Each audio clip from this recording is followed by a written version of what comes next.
على سيدنا محمد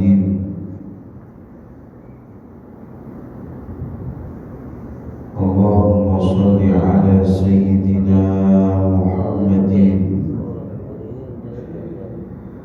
اللهم صل على سيدنا محمد صلاة تغفر بها الذنوب وتصلح بها القلوب وتنطلق بها العصور وتلين بها الصعود وعلى آله وأصحابه ومن إليه منصور. قالوا سبحانك لا علم لنا إلا ما علمتنا إنك أنت العليم الحكيم. صدق الله العظيم. Yang saya hormati Dewan Kemakmuran Masjid Nurul Ikhlas beserta para orang tua kita, para jamaah yang insya Allah senantiasa dilimpahi keberkahan, senantiasa dilimpahi hidayah, amin, dilimpahi taufik, inayah, sehingga pada kesempatan kali ini kita diizinkan Allah bersama-sama dapat menjalankan sholat subuh berjamaah.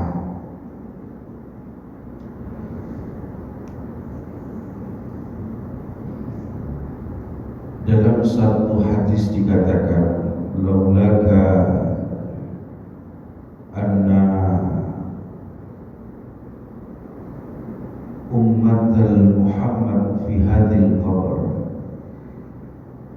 jika orang-orang yang ada di kuburan itu diizinkan Allah mereka untuk datang saja, baik sholat subuh, ngaji, walaupun mereka itu merangkak, maka mereka akan jalani. Masya Allah, betapa agungnya orang-orang yang irtibat atau menyambungkan dirinya kepada Allah. Aqimis shalah liduluki syamsi ila ghasaqil lail. Dirikanlah salat setelah terbitnya fajar. Inna Qur'anal fajri kana mashhuda. Sesungguhnya salat subuh itu disertai oleh para malaikat Allah. Masya Allah, kita melihat jamaah haji dari masyriq wal maghrib, dari timur, dari barat, dari utara, dari selatan, baik yang kaya, baik yang miskin, tidak menjadi satu penghalang, baik pejabat maupun sipil, semua berkumpul di satu tempat yang tujuannya mereka hadir itu la taj'al maqsudan illallah. Tidak ada tujuan kecuali hanya Allah Subhanahu wa ta'ala. Maka berbahagialah kita, bersyukurlah kita ketika oleh Allah diberikan kekuatan, diberikan izin bisa sholat subuh berjamaah, bisa sekedar untuk afsus salam, bersalam-salaman. Dalam satu hadis dikatakan afsus salam, tebarkan salam. Musafahah, bisa dengan musafahah itu berjabat tangan. Wa at'imut ta'am, dan seringlah kamu memberikan makan,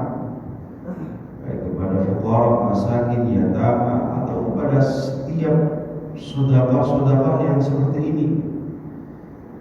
Wasallu bil-lail, dan sholatlah di waktu malam, wan nasu niyam, di saat manusia tertidur. Dakhalal jannah bisalam, masuklah kalian ke dalam surga dengan penuh keselamatan. Masya Allah. Yang kedua, salam sejahtera Allah semoga senantiasa terhaturkan kepada baginda Nabi besar Muhammad sallallahu alaihi wasallam. Sebelum kita ngaji, kita baca sholawat dulu ya.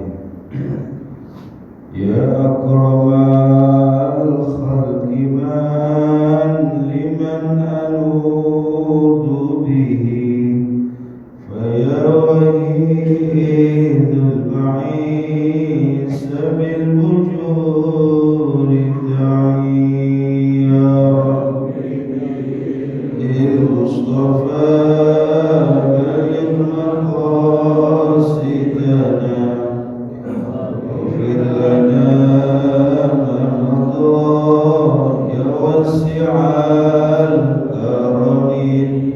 Muhammadun sayyidul kaunaini wa thaqalain, Muhammadun khairu man yamshi ala qadami, ya Rabbi bil Mustafa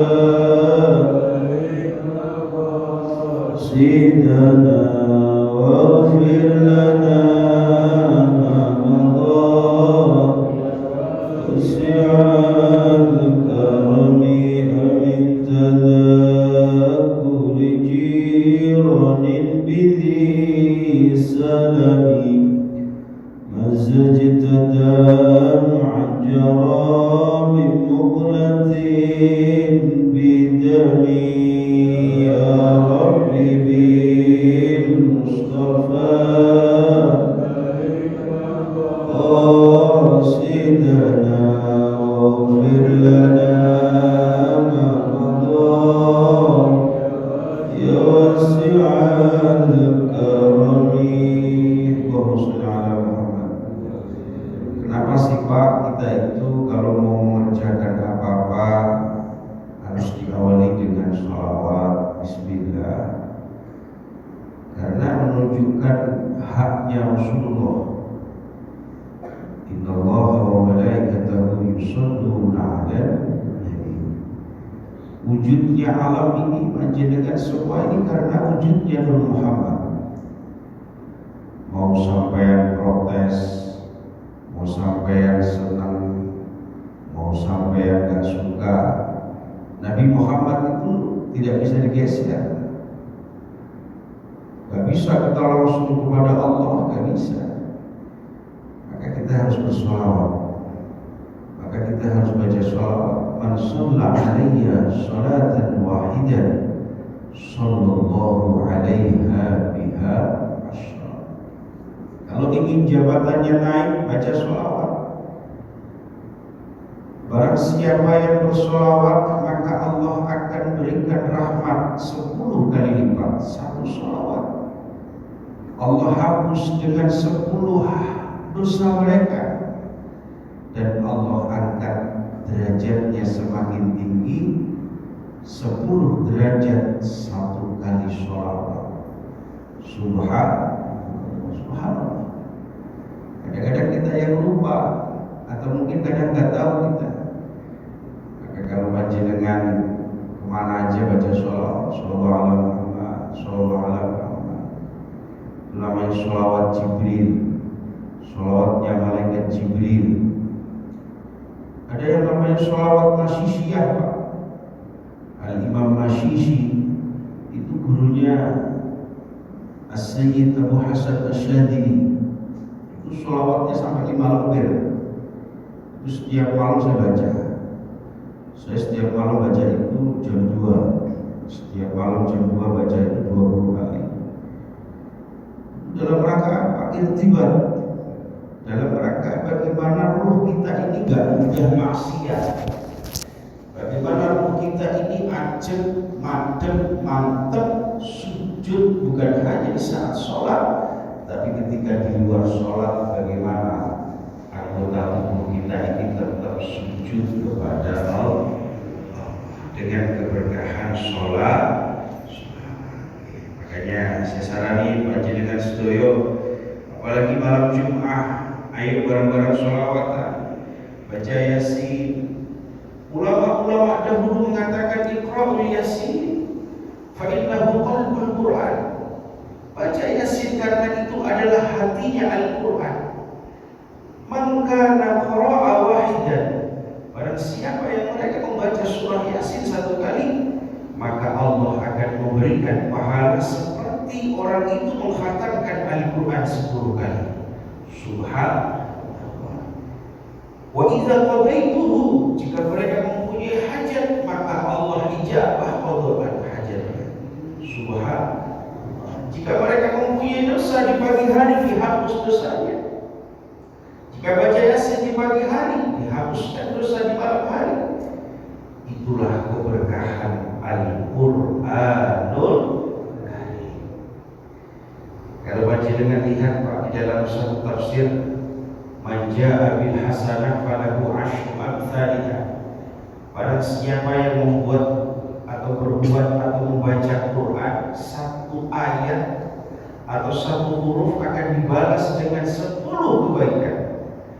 Dan Nabi bersabda, barang siapa yang melakukan membaca bacaan Quran, ketika dia itu diberikan pahala 10 kali lipat oleh Allah satu hurufnya, dari 1 sampai ke 2 ini Pak pahalanya, jika dihabiskan 500 tahun gak akan habis. Ibaratnya kita punya uang di tabungan sampai 500 tahun tidak habis Pak. Itu baru 1 huruf. Bagaimana dengan 2 ke 3? Bagaimana dengan 3 ke 4? Inilah kedermawanan Allah Subhanahu wa ta'ala. Maka kita bersyukur. Alhamdulillah. Kalau kita mampunya baca qul ya enggak apa-apa, baca qul terus. Wallahu ahad, Allahus samad, lam yalid wa lam yulad wa lam yakul lahu kufuwan ahad. Enggak harus dipaksa aja dengan khatam Al-Qur'an, tidak. Oh mampunya saya Al-Fatihah Pak Ustaz, baca aja Fatihah.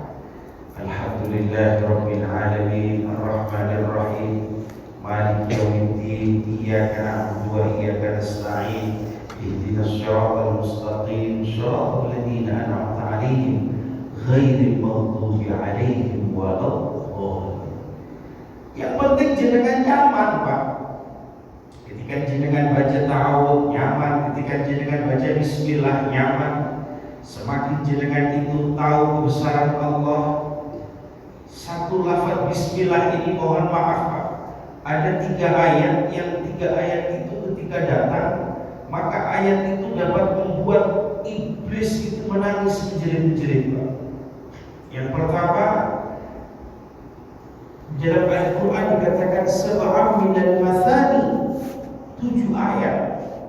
Maka di dalam Al-Quran 7 ayat di dalam suratul Fatihah itu yang pertama adalah Bismillahirrahmanirrahim. Dalam suatu hadis dikatakan, barang siapa yang membaca Bismillah, maka oleh Allah disempurnakan setiap kekurangannya. Barang siapa yang membaca Bismillah, maka akan tidaklah. Barang siapa yang tidak baca Bismillah, maka akan cacat sesuatu hal itu.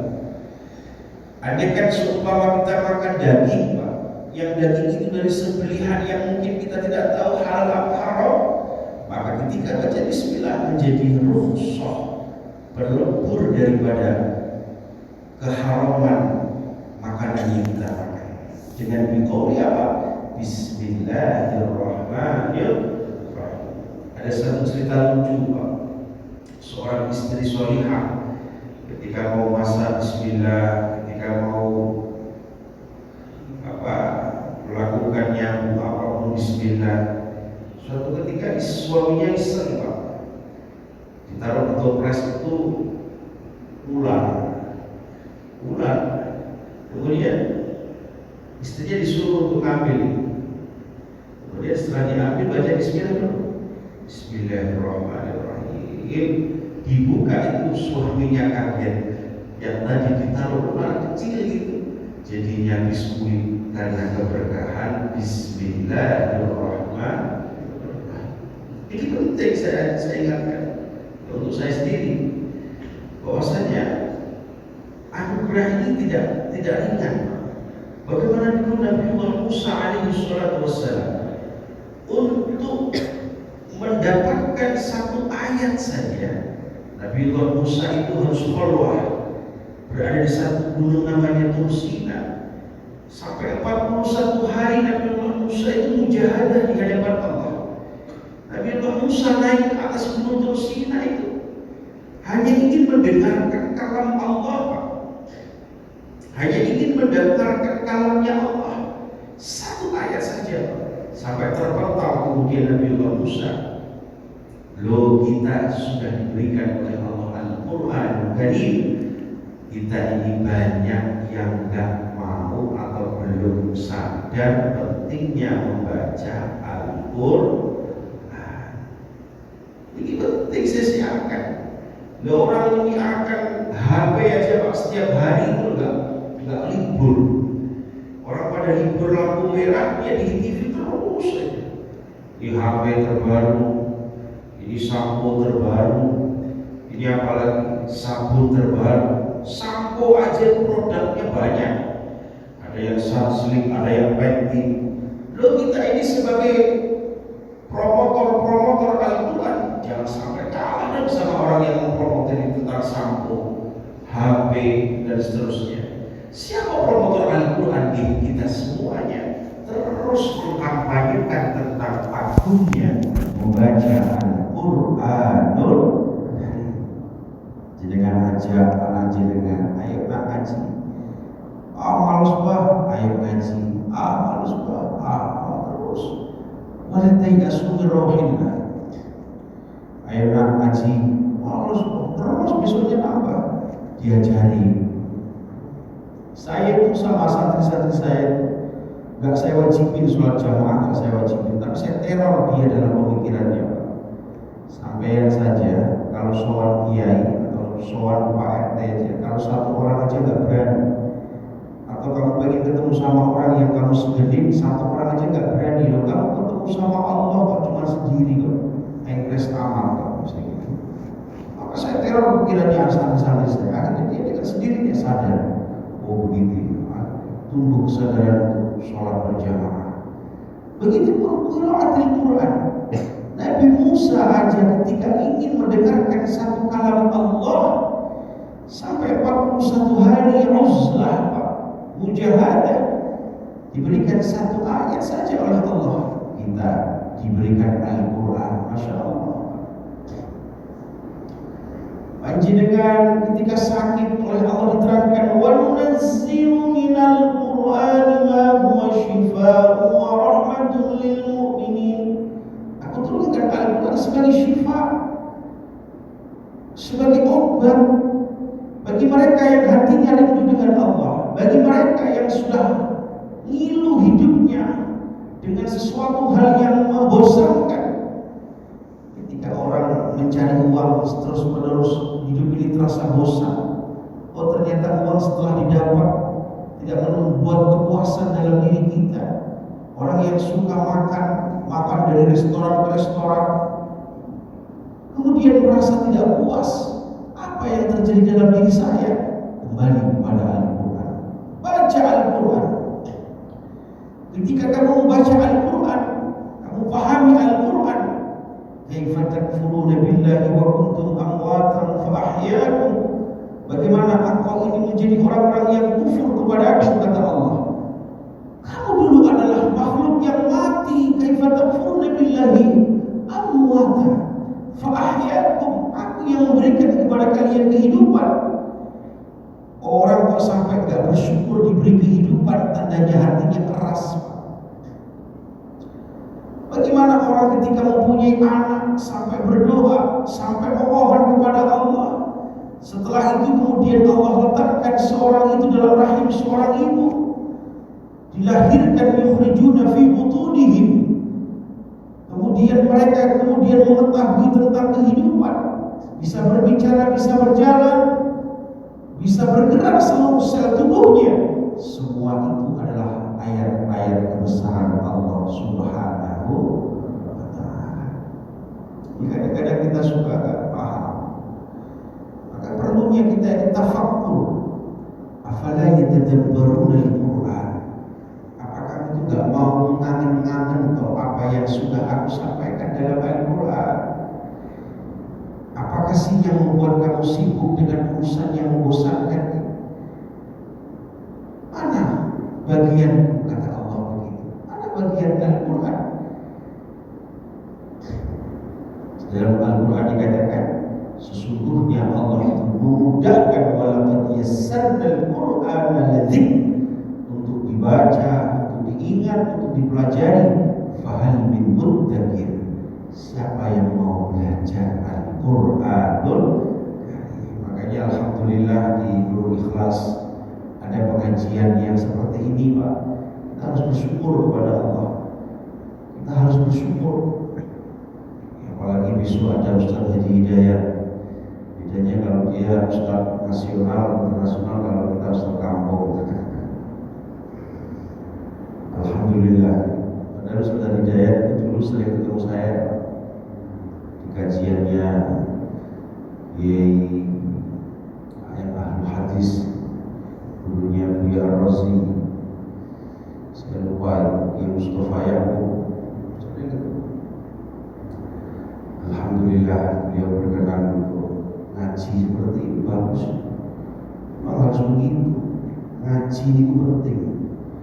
Ngaji itu bukan hanya baca Quran. Ngaji itu biar tahu kehidupan kita itu apa.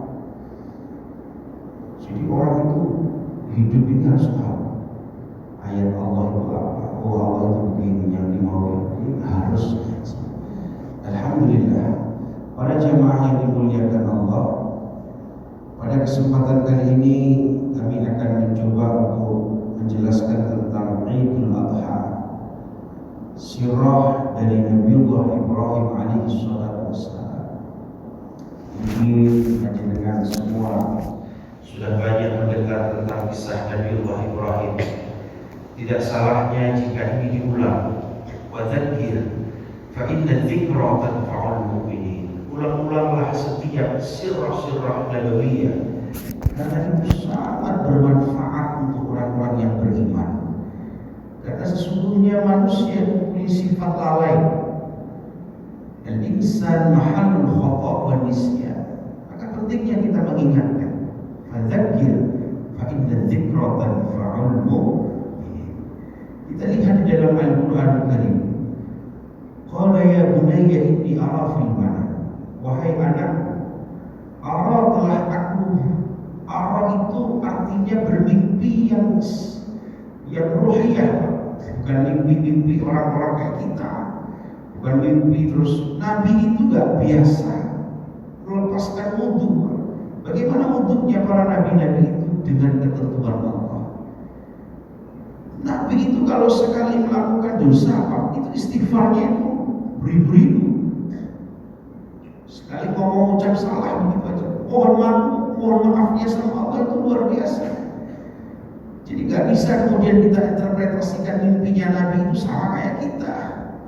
Allah ini di dalam Al-Quran dikatakan orang yang seakan-akan perintahnya melihat langsung. Allah firman, Anni adbahuka ilayya. Wahai putraku, aku diperintahkan Allah untuk menyembelihmu. Ada satu kejadian yang menjadi pengingat bagi kita. Ini sekedar intermezzo di dalam arti panjenengan hati-hati dalam ngomong. Dulu itu Nabi Ibrahim ketika kesulitan mempunyai putra, beliau gak sengaja nyeplos itu ngomong gak sesuai apa ya, ngomong gak sadar. Ya Allah, kalau nanti ini anak, andaikan engkau perintahkan untuk engkau jadikan kurban untuk engkau, maka aku akan berikan. Ini gak sengaja. Jangan kalau lihat sirahnya Imam Sudais yang jadi imam besar, itu ketika Imam Sudais itu nakalnya minta ampun, seorang ibu itu berkata, wah kamu harus jadi imam besar di Masjidil Haram. Jadi imam besar. Makanya Nabi mengajarkan ketika kita marah kepada putra kita, jangan mengucapkan sesuatu perkataan yang buruk. Allahumma hdi, semoga Allah memberikan hidayah kepada kamu. Jangan perkataan-perkataan yang perkataan itu nanti mempersulit diri kita. Ya ini kita diberikan ibrah dari kisahnya Nabi Allah Ibrahim. Nabi Allah Ibrahim gak sengaja nyepros perkataannya. Dia sendiri gak sadari, mungkin dia sendiri juga gak mau. Akhirnya kemudian diingatkan oleh Allah, wahai Ibrahim, bukankah engkau pernah mengucapkan kalimat ini? Maka engkau kurbankan sekarang putraku. Dengan menangis Nabi Allah Ibrahim berkata kepada putranya, fanzur madza tara. Maka jadikanlah pemikiran apa, jadikanlah pertimbangan atas apa yang menimpa bapakmu ini, wahai Ismail. Apa yang terucap dari Nabi Allah Ismail? Qala ya abati if'al ma tu'mar. Abati if'al ma tu'mar. If'al, lakukan wahai ayah. Ini satu kalimat yang menunjukkan kalimat yang sangat kuat, takkid yang menunjukkan kalau memang itu perintah Allah, ya abadi, udah lakukan. If'al ma tu'mar. Satajiduni insyaallah minas sabirin. Semoga kita menjadi orang yang sabar. Ini loh yang diinginkan oleh Nabi agar kita ingat, ternyata orang sabar itu prestisius, Pak. Orang yang sabar itu prestasi ternyata. Orang yang menang itu ternyata bukan orang yang hebat, orang-orang yang senantiasa hidupnya itu berjalan mulus, tidak. Ternyata ketika orang diberikan kesabaran itu menjadi tujuan para Nabi. Bagaimana kita melihat satu firman Allah, isbiru wasabiru warabitu la'allakum tuflihun. Isbiru, sabarlah kamu atas apa yang menimpa kamu. Wasabiru, dan bersabarlah kamu dalam menjalankan ketaatan kepada Allah. Warabitu, diingatkan 3 kali sama Allah, Pak. Dan teruslah engkau menghubungkan dengan Allah. Dan diingatkan kita oleh Allah, tidak akan sampai kita ini kepada Allah kecuali dengan wasilah penghormatan, isyrafan wa ta'ziman kepada baginda Nabi besar Muhammad sallallahu alaihi wasallam. Jadi dengan mau sedekah segunung Uhud, Pak, mau sholat sampai jadi kan gak ada ikraman wa tasyrifan kepada Nabi, lah, tidak bisa. Sekarang ada muncul fenomena, ada yang mengatakan keturunan Ba'alawi gak ada, terputus. Ada yang mengatakan Habaib terputus. Ini jangan didengerin orang kayak begini. Mau buat tesis kayak apa? Tesis itu ujian ilmiah, Pak. Ujian ilmiah itu tidak sembarang sesuatu hal bisa diilmiahkan. Orang sudah jelas. Ketika itu ada salah satu irtibat yang menerangkan tentang seorang Ba'alawi ini, putranya Ahmad Al-Muhajir. Walaupun itu tidak ditesiskan. Kenapa tidak ditesiskan? Karena di zaman itu keturunan Nabi terancam. Kalau sampai kemudian ada keturunan Nabi yang di-blow-up, mereka kemudian akan dibunuh oleh kepemimpinan di zaman itu. Maka di zaman 5, zaman abad ke-6 sampai ke-9, kondisi vakum, tapi terus bergerak. Bagaimana tidak menjadi suatu trauma ketika Sayyidina Husain dengan syahidnya, dengan ketentuan Allah, yang membunuh bukan seorang kafir, tapi orang yang beriman kepada Allah. Tapi apakah imannya itu menyelamatkan dirinya dari perbuatan kejahatan? Ini yang menjadi problematika setiap makhluk di dunia itu. Bagaimana menginterpretasi iman dan takwa itu sesuai dengan yang dikehendaki Allah, bukan yang dikehendaki oleh hawa nafsu. Bahasanya udah mulai ilmiah gitu. Akhirnya kemudian muncul orang-orang di zaman sekarang, oke lah, punya masalah dengan 1 Habib, 2, 3 Habib. Tapi jangan sampai melupakan satu ayat Allah, la nas'aluka ajran, aku tidak meminta pahala kecuali apa? Dzul qurba, hormatilah keturunan. Sampai yang terkenal mungkin sekarang yang terkenal Habib Rizik doang. Habib Rizik doang yang sering di-blow up oleh TV. Habib Bahar yang sering di-blow up di YouTube. Sama mengenal namanya Habib Abdullah bin Nuh di Singapura. Sayyid Muhammad bin Alawi Al-Maliki yang panjenengan itu murid-muridnya Habib Umar yang pernah ke ayahanda kita Bapak Mujianto yang dulu pernah irtibat di sini dan pernah sholat di sini. Oh, itu mempunyai sangat ilmuwan yang luar biasa. Nah, ini digoreng sama orang-orang yang gak punya kepentingan, yang punya kepentingan memecah belah umat. Habib Lutfi dicaci maki, emang ini siapa? Kita ini kalau ilmu kita tidak bisa menghormati dzurriyyah Nabi, batal. Makanya jenengan ketika berbicara dzurriyyahnya Nabi ini musim terkeriin. Nah, ini Ustaz di sana ada yang ngaku Habib tapi minta uang, udah cuekin aja. Di pesantren saya itu ada Pak. Kemarin ngaku Habib, ini macam-macam, ini tiba-tiba bawa proposal, ngomong bahasa Arab macam-macam. Saya bilang, ente ini orang mana? Ente orang Arab, ente orang Pakistan, ente keluar dari sini sekarang. Ente keluar dari sini. Kalau ngomong di sini bahasa Indonesia, la naqul adlam fi bilughatil arabiyyah. Ente bisa bahasa Arab, saya hargai di sini. Banyak jadi modus doang. Nah, orang-orang seperti ini nggak bisa menjadi alasan kita ini membenci para dzurriyyah Nabi.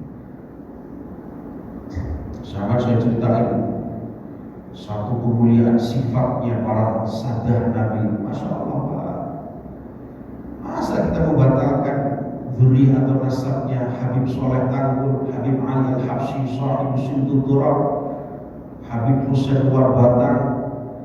Ya Allah, bi'ainin nadhrah, dengan iman kalian di mana? Ini bukan orang yang beriman. Walaupun mereka lulusan orang bodoh mana? Makanya ini Pak, al-ilmu marbutun bil adab. Ilmu itu bersambung dengan adab. Marbutun bi ahimmatil mursalah, bersambung dengan kecintaan kepada Nabi. Ini ilmu. Panjenengan mengaku profesor doktor, aku hafal Quran, sampai kencing berdiri di luar orang agak ada yang lihat. Sampai ngaku baca Quran pinter, ngaku bisa baca Quran, akhlak sampai sama orang tua nggak bisa, batal ilmu kamu. Itu irtibatnya ilmu di sini. Bagaimana dengan irtibat sahibul ilmi baginda Nabi besar Muhammad Sallallahu Alaihi Wasallam? Gak bisa kemudian ada kalau kan betul-betul dia kufur. Kalau Habib Rizik masih punya iman, kalau Habib Bahar masih punya iman. Tapi bukan berarti kemudian kita jadikan mereka qudwah, uswah. Kita punya habaib yang punya akhlakul karimah. Masya Allah. Jangan dibetul-betulkan antara Nusantara, Islam, NU, Muhammadiyah. Ini siapa sih, kerjaan siapa sih? Saya itu pondok 14 tahun ya. Di pondok Banyuwangi saja 14 tahun, saya dari kecil. Pondok di Lirboyo, sebulan di pondok mana? Orang di Jakarta ngomong macam-macam Muhammadiyah, NU, macam-macam Nusantara, itu diem aja kalau nggak tahu apa-apa. Saya bilang begitu sama orang. Ini pentingnya mohon maaf, ini agak ilmuwan jadi agak terus. Saya kira demikian. Mungkin kita sudah kebanyakan nasihat dari saya undur diri, mohon maaf. Kalau lebihnya mohon maaf. Wassalamualaikum warahmatullahi wabarakatuh.